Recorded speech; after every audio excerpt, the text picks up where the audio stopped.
नमस्कार दोस्तों, आज हम लोग सुनेंगे शुक्राचार्य की पुत्री देवयानी की रोचक कहानी। प्राचीन काल में देवताओं और राक्षसों के कई युद्ध हुए। इन युद्धों में कभी देवता जीतते तो कभी राक्षस। लेकिन एक समय ऐसा आया कि राक्षसों की शक्ति तेजी से बढ़ने लगी। इसका कारण था मृत संजीवनी विद्या। राक्षसों के गुरु शुक्राचार्य को भगवान शिव के आशीर्वाद से मृत संजीवनी विद्या का ज्ञान मिल गया था। अब युद्ध में जो राक्षस मर जाते, शुक्राचार्य फिर उन्हें जीवित कर देते। देवताओं के लिए बड़ी समस्या बन गई। क्या उपाय किया जाए? देवताओं के गुरु बृहस्पति भी इस विद्या से अनजान थे। देवगुरु बृहस्पति को एक उपाय सूझा। उन्होंने अपने पुत्र कच्छ से कहा वो जाके गुरु शुक्राचार्य का शिष्य बन जाए और मृत संजीवनी विद्या सीखने का प्रयास करे। बृहस्पति जानते थे यह कार्य इतना आसान नहीं होगा। उन्होंने अपने पुत्र कच्छ से कहा कि अगर वो किसी प्रकार शुक्राचार्य की सुंदर पुत्री देवयानी को प्रभावित या आकर्षित कर लेता है तो संभवतः यह काम आसान हो जाए। देवयानी और कच्छ। कच्छ जाके गुरु शुक्राचार्य का शिष्य बन गया। कच्छ एक तेजस्वी युवक था। देवयानी कच्छ को मन ही मन चाहने लगी, पर यह बात किसी को भी नहीं कही। इसी बीच राक्षसों को यह बात पता चल गई कि देवगुरु का पुत्र कच्छ शुक्राचार्य से शिक्षा ले रहा है। राक्षस समझ गए कच्छ का उद्देश्य मृत संजीवनी विद्या का ज्ञान पाना है। राक्षसों ने निर्णय किया कि वह कच्छ का जीवित रहना विनाशकारी हो सकता है, अतः वह चुपचाप कच्छ को मारने की योजना बनाने लगे। एक दिन राक्षसों ने कच्छ को पकड़ के उसका वध कर दिया। देवयानी ने जब ये जाना तो रो रो के पिता से कच्छ को पुनर्जीवित करने की याचना करती है। शुक्राचार्य देवयानी का कच्छ के प्रति प्रेम समझ गए। हार कर उन्होंने कच्छ को जीवित कर दिया। इस बात से राक्षस चिढ़ गए और उन्होंने कुछ दिन बाद पुनः कच्छ को मृत्यु के घाट उतार दिया। लेकिन शुक्राचार्य भी क्या करते, पुत्री मुंह में पुनः कच्छ को जीवित करना पड़ा उन्हें। अब तो राक्षस क्रोधित ही हो गए। उन्होंने सोचा जो भी हो जाए कच्छ को रास्ते से हटाना ही होगा। उन्होंने तीसरी बार कच्छ को मार डाला। इस बार राक्षसों ने चालाकी की। राक्षसों ने कच्छ को मार के उसके शरीर को जला दिया और राख को एक पेय में मिला के अपने गुरु शुक्राचार्य को ही पिला दिया। राक्षसों ने सोचा अब तो छुट्टी हो गई कच्छ की। लेकिन देवयानी जी ने जब कुछ कच्छ को नहीं पाया तो वह समझ गई कि क्या हुआ हो गया।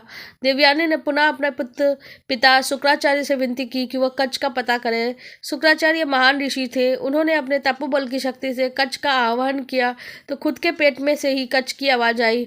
शुक्राचार्य दुविधा में पड़ गए, लेकिन वो कच्छ को जीवित करना चाहते तो स्वयं मर जाते, अतः कच्छ की आत्मा को मृत संजीवनी का ज्ञान दे दिया। कच्छ अपने गुरु शुक्राचार्य का पेट फाड़ के बाहर आ गया। शुक्राचार्य मर गए। कच्छ ने मृत संजीवनी विद्या का प्रयोग किया और गुरु शुक्राचार्य को जीवित कर दिया। कच्छ ने शुक्राचार्य को जीवित करके शिष्य का धर्म निभाया, अतः शुक्राचार्य ने कच्छ को आशीर्वाद दिया। देवयानी कच्छ को देख के अत्यंत प्रसन्न हुई और उन्होंने कच्छ से विवाह की इच्छा जता दी।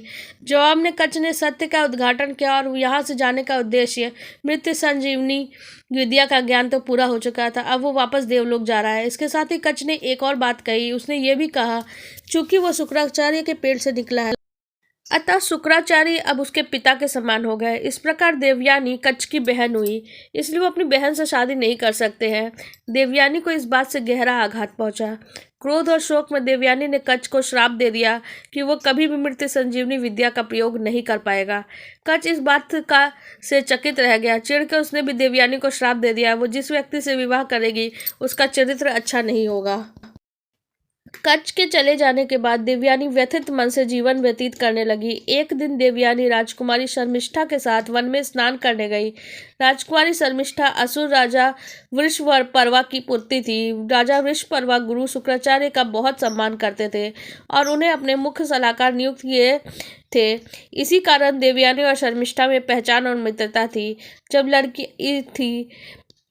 जब लड़कियां स्नान कर रही थी वो जोर से हवा चली जिससे नदी के बाहर रखे उनके सूखे कपड़े इधर उधर बिखर गए और देवयानी ने नदी के बाहर कपड़े पहने तो गलती से उसने शर्मिष्ठा के ही वस्त्र पहन लिए। हवा की वजह से सब कपड़े आपस में मिल गया था। देवयानी से यह भूल हो गई। शर्मिष्ठा ने यह देखा कि देवयानी ने उसके वस्त्र पहन लिए तो उसने चिढ़ के कहा राजकुमारी के कपड़े पहनने से तुम राजकुमारी नहीं बन जाओगी। तुम्हारे पिता मेरे पिता के सेवक ही है और तुम सेवक का ही हो। देवयानी एक सुंदर युवती थी। देवयानी बहुत सुंदर युवती थी। राजकुमारी के वस्त्र पहनने से उसकी सुंदरता और भी बढ़ गई। शर्मिष्ठा भी रूपवती थी पर उसे देवयानी के स्त्री स्वभाव वश जलन हुई। स्नान करके लौटते समय गुस्से और जलन से भरी शर्मिष्ठा ने देवयानी को एक सूखे कुएं में धकेल दिया और अपनी दासियों के साथ वापस नगर में आ गई। कुआं बहुत गहरा नहीं था, अतः देवयानी बच तो गई, लेकिन उस कुएं से बाहर नहीं निकल पाई। गिरने से लगी चोट से कहराती देवयानी बचाव की गुहार लगाने लगी। संयोगवश उसी जंगल में युवा राजा ययाति शिकार खेल रहे थे। राजा ययाति महान प्रतापी राजा नहुष के पुत्र थे। जब ययाति कुरवा के पास से गुजरे तो देवयानी की करुण पुकार सुनी। राजा ययाति ने देवयानी का हाथ पकड़ के कुएं से बाहर निकाल के उसकी प्राण रक्षा की।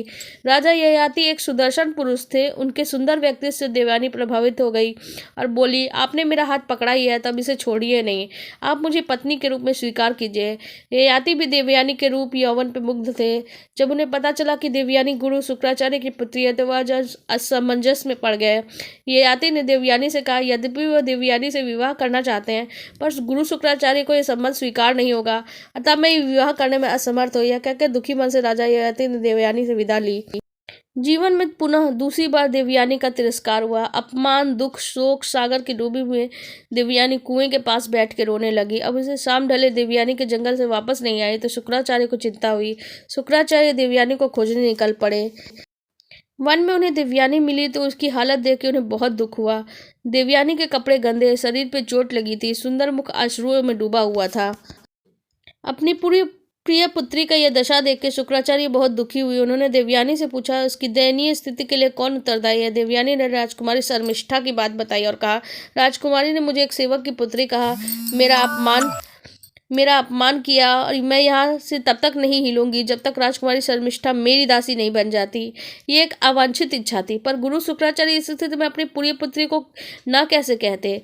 शुक्राचार्य ने राजा विश्वपर्वा को संदेश भेजा कि उनके राज्य में वापस नहीं लौटेंगे। अगर देवयानी के इच्छा अनुसार राजकुमारी शर्मिष्ठा देवयानी की सेविका नहीं बनी तो राजा विश्वपर्वा यह बात जानते थे। गुरु शुक्राचार्य के बिना असुरों का पतन निश्चित था। राजकुमारी शर्मिष्ठा भी यह बात जानते थे, अतः उन्हें वंश और राक्षस जाति के लिए और आखिरकार देवयानी का सेविका बनना स्वीकार किया। बीतने लगे। एक दिन देवयानी उसी वन में घूम रही थी। पुनः उसकी मुलाकात राजा ययाति से हो गई। देवयानी और ययाति दोनों एक दूसरे को देख के अत्यंत प्रसन्न हुए। इस बार देवयानी ययाति को अपने साथ पिता शुक्राचार्य के पास लेके पहुंची और ययाति से विवाह करने की इच्छा व्यक्त की। गुरु शुक्राचार्य ने देवयानी की इच्छा स्वीकार की, पर उन्होंने ययाति के सामने शर्त रखी कि जीवन में कभी भी ययाति की वजह से देवयानी की आंख में एक भी अश्रु नहीं बहना चाहिए। ययाति ने यह शर्त सहर्ष मान ली, अतः देवयानी और ययाति का विवाह हो गया। देवयानी ने से विवाह के बाद राजा ययाति वापस अपने राज्य प्रतिष्ठानपुर आधुनिक इलाहाबाद शहर वापस लौट आए और आनंद पूर्वक जीवन व्यतीत करने लगे। देवयानी के साथ सेविका राजकुमारी शर्मिष्ठा भी आई। दासी होने के बावजूद चूंकि शर्मिष्ठा एक राजकुमारी थी, अतः उसे भी रहने के लिए एक अच्छा महल दे दिया गया था। एक दिन शर्मिष्ठा अपने उद्यान में घूम रही थी कि उसका सामना उधर से गुजरते राजा ययाति से हो गया। कच्छ के श्राप का असर कहे या शर्मिष्ठा का सुंदरता का या विधि का खेल, राजा ययाति शर्मिष्ठा की सुंदरता पर मोहित हो गए। शर्मिष्ठा भी ययाति की ओर आकर्षित थी। शर्मिष्ठा ने ययाति से विनती की वह अपने भावना का सम्मान करते हुए उससे विवाह कर ले। इच्छा तो ययाति की थी, पर वो जानते थे कि देवयानी को अगर इस बात का पता चला तो वो बहुत क्रोधित होगी और देवयानी को कष्ट हुआ तो गुरु शुक्राचार्य का रोष ययाति पर टूटेगा। शर्मिष्ठा ययाति से कहती है, राजधर्म के अनुसार ये बात जरा भी अनुचित नहीं कि एक राजा एक राजकुमारी से विवाह कर ले, अगर दोनों के मन में एक ही भाव हो तो। हम दोनों एक ही मन में भावना रखते हैं, इसलिए हमें निसंकोच विवाह कर लेना चाहिए। आखिर ययाति शर्मिष्ठा की बातों से निरुत्तर हो गए और दोनों ने गुपचुप गंधर्व विवाह कर लिया। कुछ दिन बाद देवयानी गर्भवती हुई। उसके 2 पुत्र हुए, यदु और तुर्वस्तु। उधर शर्मिष्ठा ने 3 पुत्रों को जन्म दिया, पुरु, अनु और दृश्यु। देवयानी को जब पता चला कि शर्मिष्ठा के पुत्रों के पिता ययाति है तो उसने ये बात शुक्राचार्य से बता दी। क्रोधित शुक्राचार्य ने राजा ययाति को श्राप दे दिया कि वो तुरंत एक वृद्ध पुरुष बन जाए। देवयानी जब देखा कि युवा सुंदर पति एक कुरूप बूढ़ा व्यक्ति हो गया तो उसे बहुत कष्ट हुआ। देवयानी ने पिता शुक्राचार्य से विनती की कि वो अपना श्राप वापस ले ले। शुक्राचार्य बोले, मेरा श्राप तो वापस नहीं हो सकता। अगर ययाति को कोई पुत्र अपनी इच्छा से अपना यौवन ययाति को दे दे तो ययाति फिर से युवा हो जाएगा। भोग में डूबे ययाति का मन यौवन के आनंद से भरा नहीं था। वह बड़े आत्मविश्वास से अपने बड़े पुत्र यदु के पास गया और यौवन देने की बात कही। यदु ने ययाति को मना कर दिया।